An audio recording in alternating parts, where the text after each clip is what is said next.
Good morning, everyone. Let me welcome the members of the public who are in attendance to our public meeting. We are grateful that you are in attendance. We will today take up the matters on the agenda. And let me just begin by taking a roll call of who is in attendance and mentioning at the outset that Commissioner Baker is unable to be with us today. So with regard to the other commissioners, Commissioner Bluestone. I'm here. Good morning. Commissioner Calderon. Here, good morning. Commissioner Ellison. Good morning. Commissioner Hall. Good morning, present. Good morning. Commissioner Kazarosian. Morning, I'm here. Commissioner Luma. Good morning, present. And Commissioner Talley. Present. Good morning. Thank you. We have a quorum. And let me then, after calling the meeting to order, ask whether we have a motion to approve the minutes of our February 15th meeting. Is there something? Thank you. I'll second. Thank you. Any questions or comments with regard to the minutes? If not, may I take a vote, please? Commissioner Bluestone? Yes. Commissioner Calderon? Yes. Commissioner Ellison has seconded it. Commissioner Hall? Yes. Commissioner Kazarosian moved. Commissioner Luma? Yes. Commissioner Talley? Yes. I also approve, therefore the minutes are unanimously approved. Let me next turn to item number 3 on our agenda, our Executive Director report. Enrique, please. Thank you, Madam Chair, and good morning, Commissioners. Just as a housekeeping item, the Commission does not take questions as part of its public meetings. Anyone can contact us the usual way, going to our website and clicking on the Contact Us tab, and there's multiple ways to contact us. Even though the functionality in this webinar for the Q&A is enabled, again, we cannot guarantee that we can answer questions in real time. We can take them up and answer them at a later time. With that, let me share my screen, Commissioners, and go through a PowerPoint presentation, as is customary, to take you through the items in my report. Can everybody see my screen? Okay. So as part of my report, I will provide Commissioners with a brief update regarding the full rollout of the Law Enforcement Agency portal, what we also call the LEA portal. As I have reported in prior meetings, this portal is the new mechanism for submitting disciplinary information to post. We are phasing out a general mailbox for agencies that they've been utilizing since the beginning of our existence. That mailbox is coming to an end, and I will go through some of those details. As in prior meetings, I will also provide you with an update of the disciplinary records project. In this case, specifically talking about minor matters and some of the recent requests that we have received relative to removing information from our public database. Later, I will turn it over to Eric Ravelo-Pradas, our CFO, for a finance and administrative update. He will also give you a brief update on our most recent hiring. So as of March 5th of 2024, the LEA portal is now open to all agencies. This is a major milestone for Post. Going forward, all agencies are expected to use this portal to submit complaints and other incident reports that are due to Post as per the regulations. The portal will enable us to capture information in real time, and as a result, our ability to produce reports and update information will increase significantly. We will be able to do it a lot more efficiently than we have been doing in the past. Although we now have the expectation of great efficiencies, we do anticipate that we will have to look at this data like we have been doing, validating it continuously and making sure that it's always up to date and reflects the many nuanced realities of the information that that is reported to us, and we are required then to report out. So, of course, this project will continue to be a major part of our work. But this milestone is really important, and we're very excited that agencies seem to be responding very well about it. As mentioned before, all agencies are somewhat familiar with the portal because they initially used a portion of that portal to submit the certification packets for people with last names I through P. That is last year. But that was a one-time interaction.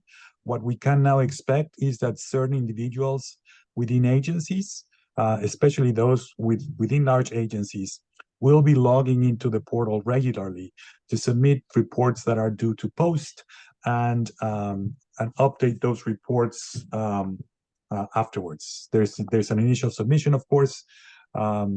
There is of a complaint, and then people need to come back and close it or update it, depending on what an investigation may have may have resulted in, and of course the discipline if that is the case.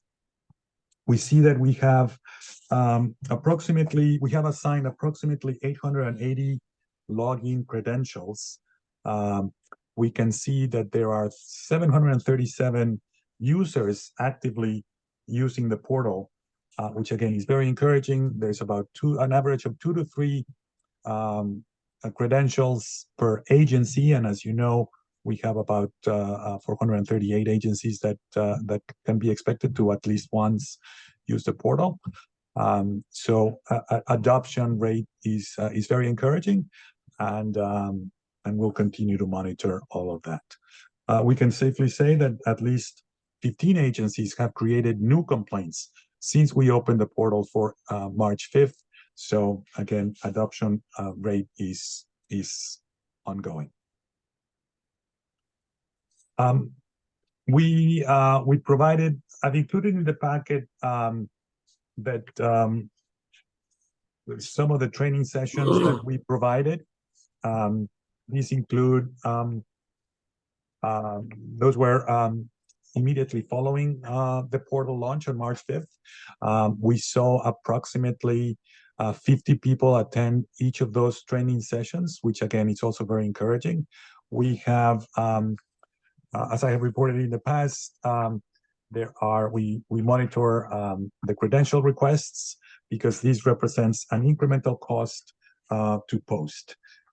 We are not there's a limit to how many licenses we're going to issue per agency, and where we see that there are logins that are not being used, we will probably contact the agency to see if we can have a better assignment of those credentials, or if they're really needed to be assigned to however many people. The reason for all of this is that there's an incremental cost to post per login, given the way that this system is structured. Just one more thing on those training sessions. We have seen they typically we have a lot of great questions in these training sessions. They typically sort of cut among 2 different categories, mostly around usage of the portal, how to enter a complaint, where to go and modify it, etc. But there's also a fair amount of questions still on matters that have to do with the policy, whether certain questions, certain reports are due to post, or what happens when something is unfounded, or what have you. I see a question from Commissioner Ellison. Yes, just a quick question on the monitoring of the portal, Enrique. With the receipt, how are we tracking the receipt, and also that the recipient is getting knowledge that we're in custody of what they sent over? And is this monitored daily, or how's that? Yeah, it's fair to say that we will monitor. We will be interacting with the portal on a daily basis. There's intake coordinators that we that will see, they get complaints. They also see the activity in the portal. There are notifications that users can avail themselves of when there is certain activity in the portal to be notified about certain things. That's something that we expect agencies to avail themselves of. But agencies can at any time go log into the portal and see the activity by either them, the last activity that they have done, or the activity that we have done.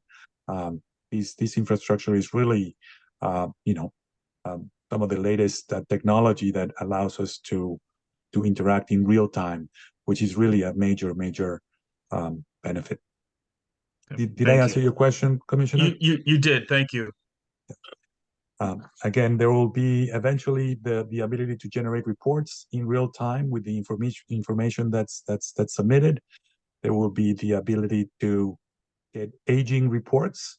For example, some of these submissions are required to be done within certain timeframes, 90 days, for example, to complete an internal affairs investigation. So we will send notification to agencies when we approach those 90 days to remind them that if they have completed the IA investigation, they need to update us in the portal, or they need to request an extension if the date is coming soon and they have not yet completed the IA report. So all of those, that's just a couple of examples of what I mean by realizing efficiencies via this technology tool, which is something that we've been looking forward to. So as I have also reported in a prior meeting, the portal launch started as a quote-unquote soft launch with a few agencies. This approach proved to be very effective in that we were able to manage questions and requests for support rather smoothly.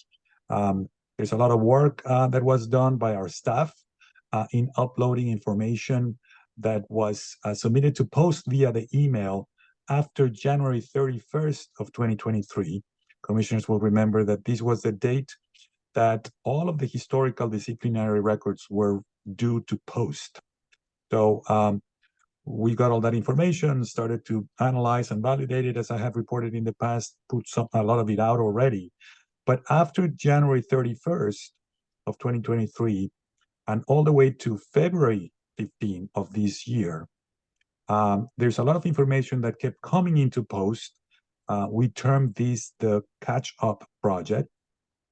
All of that information has now been submitted into the portal and has been uploaded for agencies to see when we rolled out the portal in March. At the beginning of this week, 37% of the cases previously uploaded by our staff into the portal has already been closed out by agencies, which again is also a very encouraging sign that agencies are understanding what we want them to do. They logged in, they saw what has previously been submitted, and updated that information like they were supposed to. We have scheduled one more training session for this coming week, and we expect that additional office hours might be necessary as we continue to communicate that the past way of submitting reports to post is going away. For credential logins, people can access or send information to post-C support. Our IT team will be in charge of resetting passwords, login information, doing credentials, that sort of thing. And then, of course, our standards team will continue to monitor the post-C reports, general mailbox for actual questions relative to policy matters or what information is required to be submitted to post or how to deal with a particular matter.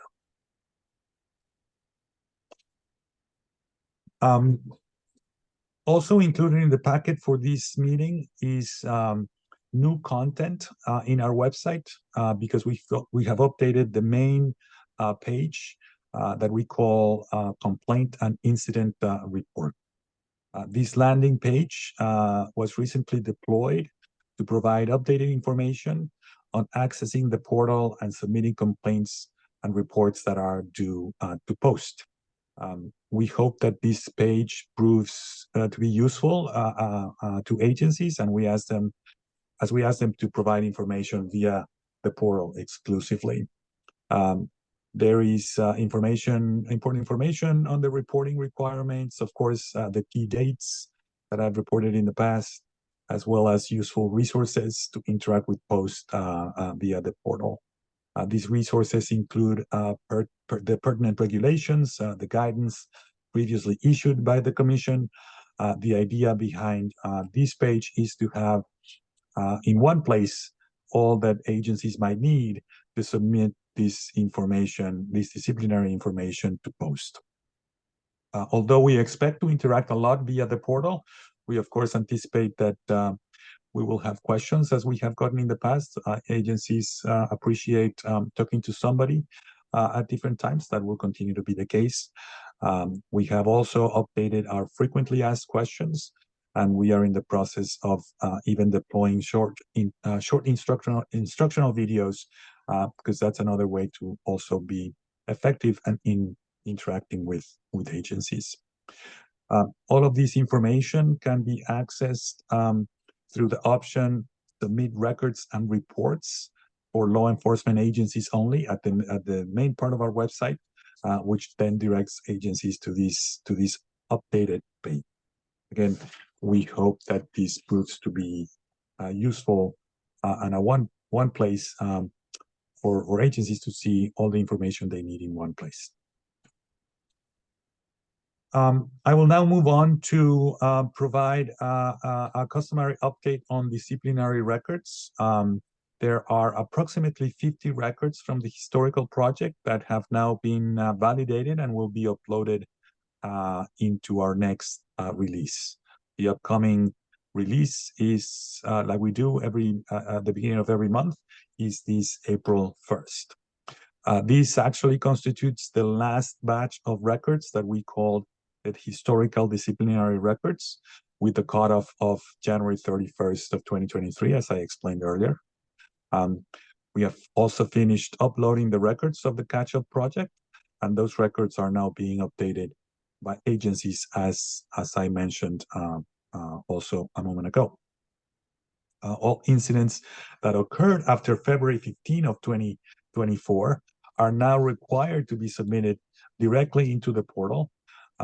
And as a result of all of this, we anticipate that the earliest, that May 1st will be the earliest that we will release any records that were submitted after January 31st of 2023.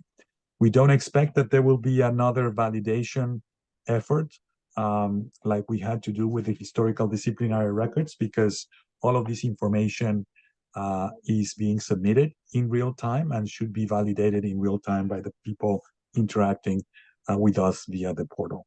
Of course, we will continue not to publish matters that are still pending as part of the exceptions to the public records laws. Once a matter is closed, is the first time that we can expect to publish in the part of the public database. I also want to provide a summary of the instances in which we have received requests to remove certain records from the disciplinary public database. This is a follow-up from a conversation and question we had at the last meeting from Commissioner Bluestone about instances in which agencies may have discipline that was or should have been labeled as a minor matter, and we may or may not have changed that in the public database. I promise to come back with actual numbers, and the next two slides represent actually those numbers.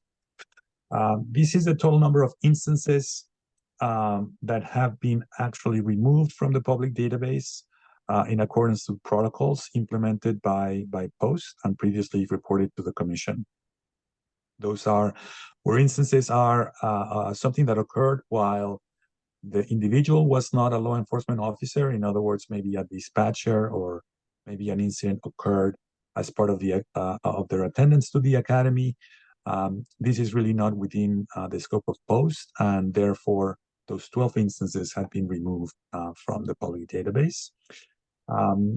As per the regulations, the public database will not contain allegations that are not sustained, vacated, or have been reversed in favor of the officer.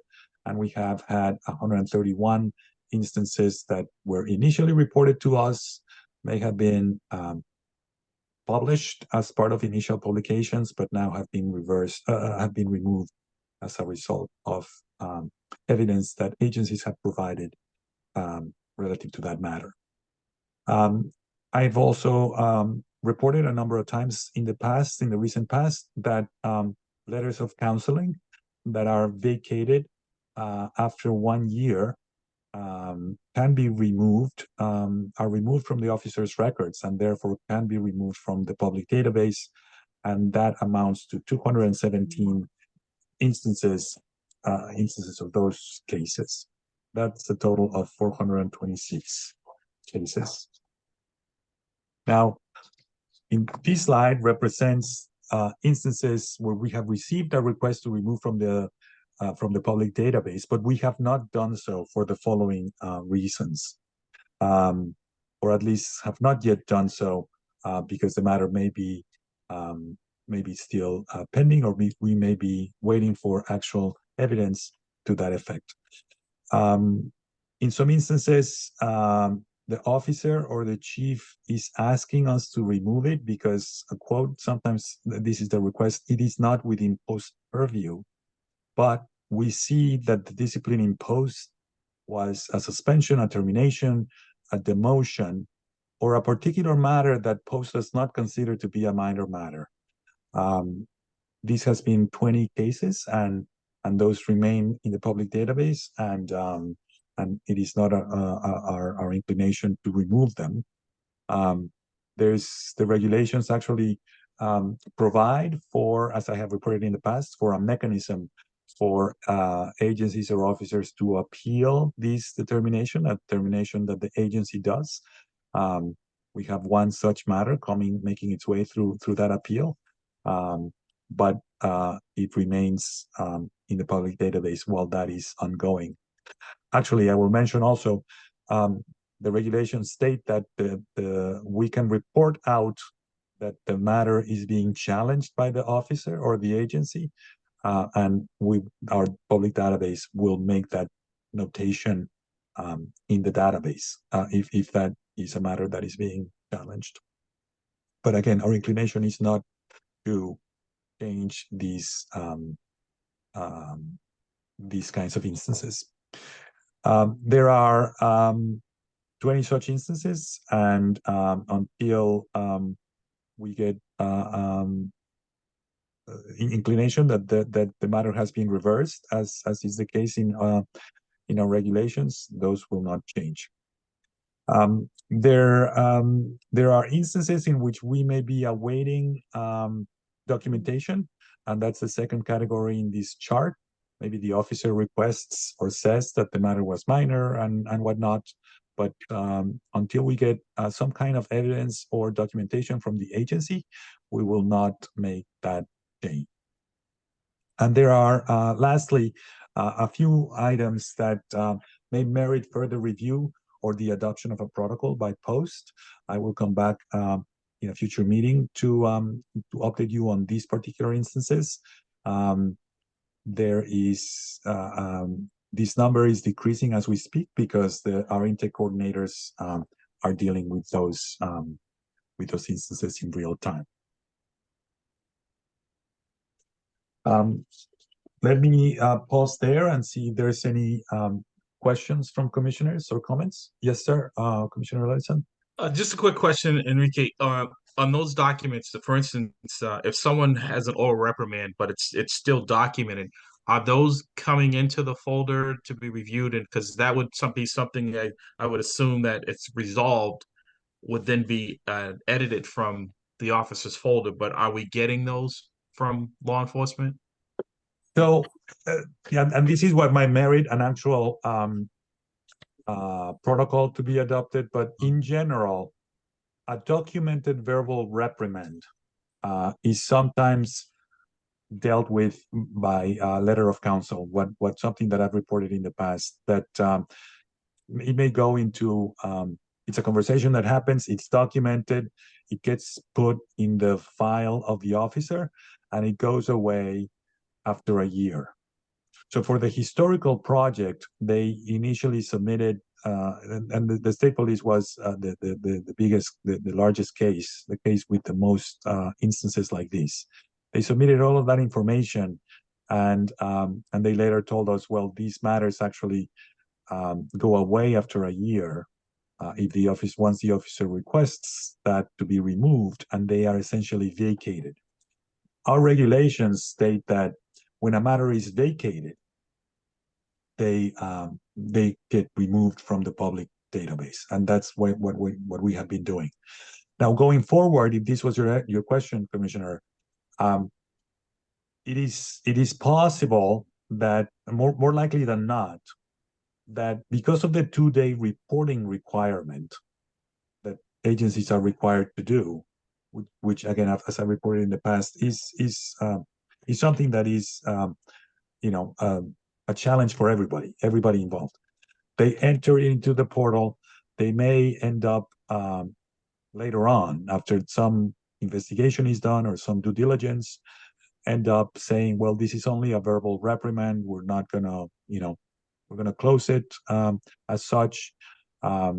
We may not report it out as such. Or when the verbal reprimand goes away, we can note it as being vacated, and it will not be part of the public database.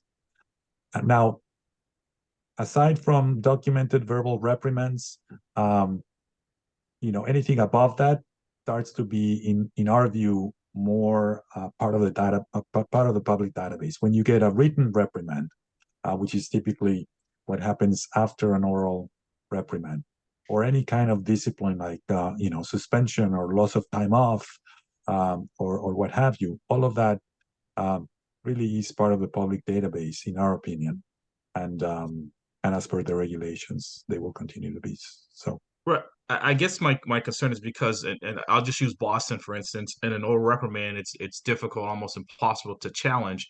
But if that's a public record and the office doesn't have the ability to challenge it, now it becomes public, it's hard for them to defend something that they weren't able to dispute.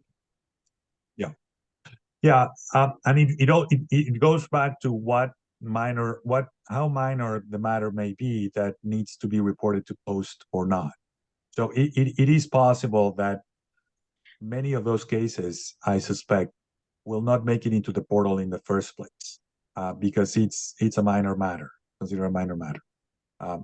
Again, if it's not a minor matter, it needs to be reported to us. We can capture it, and we will not necessarily make it public, depending on whether that's going to be a discipline or not.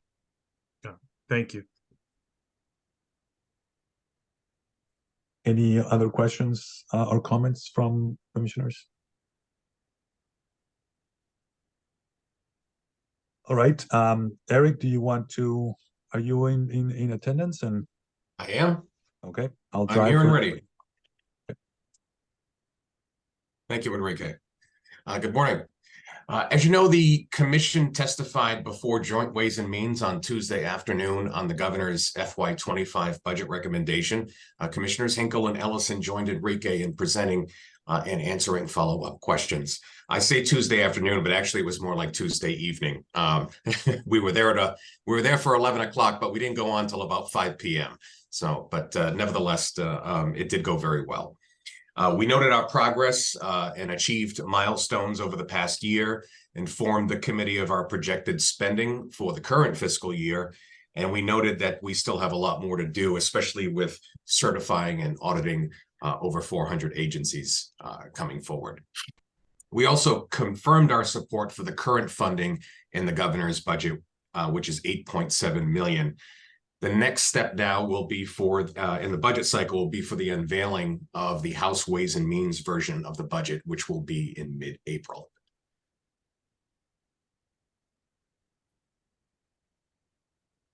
In terms of activity for FY24, March will close out the third quarter of the fiscal year, and we will have an update for Q3 at the next commission meeting, which will be next month in April. For our IT procurements, development of the commission's new website is expected to begin by the end of this month. We are now also in the beginning stages of procuring a business intelligence tool to aid the public in analyzing our data, which eventually would also be on the new website. For Salesforce, application and enhancement developments are wrapping up for the fiscal year.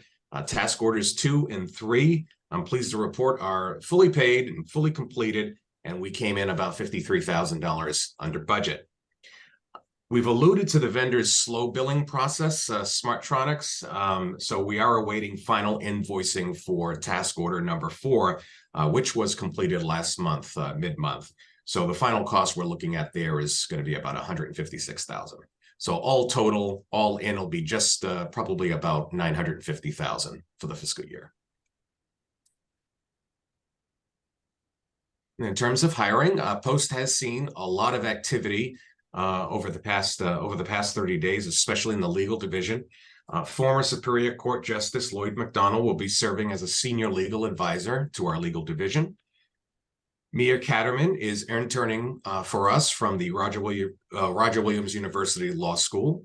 And Alexander Utz, a recent Boston University Law School grad, has joined the legal division for a one-term fellowship. The IT division also has brought on Marat Sarkalkan as a programmer analyst, and the Division of Police Standards just onboarded its 5th compliance agent, Tony Monterezi. I'm also happy to report that we have 3 accepted offers in hand for a counsel in the legal division, as well as 2 more data analysts, one for the IT division and then one for the Division of Police Certification. Originally, we were forecasting a total of 46 employees by the end of June, the end of the fiscal year. But due to the ability to advance positions designated for next fiscal year into this fiscal year, FY24, the target has now been lifted up to 48. So including the accepted offers that we have in hand, we have 44 positions that are filled, and we have outstanding 4 remaining open. If there's no questions, I'll turn it back to Enrique. Thank you, Eric. Let me mention, commissioners, one thing that's not part of the presentation, but something in the recent past. A few of us, including me, went to a training of the MPTC on de-escalation, use of force, and encounters in the academy up in Linfield. This was an excellent training, one that I recommend commissioners to consider attending. There's a second session that they will be providing for us. We were able to interact with a simulation technology in which you're in front of a screen and encounter a situation that somebody can manipulate, if you will, based on how the subject is responding, and it was really instructional. I really highly recommend it. It's something that the recruits go through. There's a lot of emphasis on the escalation as per the regulations and other matters, and I thought it was really instructional, and hope that some commissioners can check it out. There's a second session. We'll provide the details to you, and they're happy to have us anytime we might be wanting to come. With that, I will. Oh yes, Commissioner Ellison, I have a question. I just wanted to acknowledge Eric's hard work and yours as well, Enrique, in getting this preparation for this budget hearing. It lasted for a long time, but the work that you and your team put into it should not go unnoticed. So I just wanted to acknowledge that in front of my fellow commissioners, as well as our chair who participated in it as well. You guys did a phenomenal job, and just wanted to say thank you. Thank you. Thank you for that, Commissioner. Of course, I then have to say that Commissioner Ellison was exemplary before the joint committee in expressing, I think, important points that needed to be made as a longstanding member of law enforcement. I thought, and you've already heard, that this took a great deal of time. We heard a number of other agencies before we spoke, and I think our presentation, in part because of the very hard work of the other three members of our team, was really well received by those in attendance, late as the hour was. And I think with that, let me also thank all of the members of the Post staff for your extraordinarily hard work in connection with everything that has been reported thus far today. I think we commissioners remain in awe of the amount of work that has led to the reports that have been provided to the public in this meeting. And I think with that, unless there are any other questions from my fellow commissioners, let me move on to item number 4. There are no matters that were not anticipated by me as chair at the time of posting, and therefore we will move on to an executive session in accordance with General Laws, Chapter 30A, Section 21A1, in anticipation of discussion during that session regarding the discipline or the dismissal of or complaint or charges brought against a public officer, employee, or an individual. Also under that statute, Section A5, in anticipation of discussion regarding investigation of charges of criminal misconduct. Section A7, combined with General Laws, Chapter 6E, Section 8C2, and to the extent that they may be applicable, Chapter 6, Sections 168 and 178, in anticipation of discussion regarding initiation of preliminary inquiries and initial staff review related to the same, and regarding certain criminal offender record information, and Chapter 30A, Section 21A7, combined with Sections 22F and G, in anticipation of discussion and approval of the minutes of the prior executive session. And then there is a listing in our agenda of the fact that we will be taking up requests for approval to conduct preliminary inquiries in 2 instances and suspension in 1 of the 2. Reports of preliminary inquiry in 3 instances will be made in the executive session. There is a proposed voluntary disposition agreement with regard to 1 matter. And then, as I've already mentioned, we will be taking up approval of minutes of the executive session of our last February 15th meeting. Let me indicate to members of the public that we will not be resuming the public portion of our meeting after our executive session. And so with that, is there a motion to go into executive session? So So, moved. Is there a second? second, Commissioner Bluestone, Yes. Commissioner Calderon, Yes. Commissioner Ellison, Yes. Commissioner Hall, Yes. Commissioner Kesrosian, Yes. Commissioner Luma, Yes. Commissioner Talley, yes. and I also approve. And with that, we will leave the public meeting. Fellow commissioners, we will take a approximately 5-minute recess before we go into the public meeting. And I think, let me again thank everybody who has been involved in all of the hard work of the commission during the last month and before.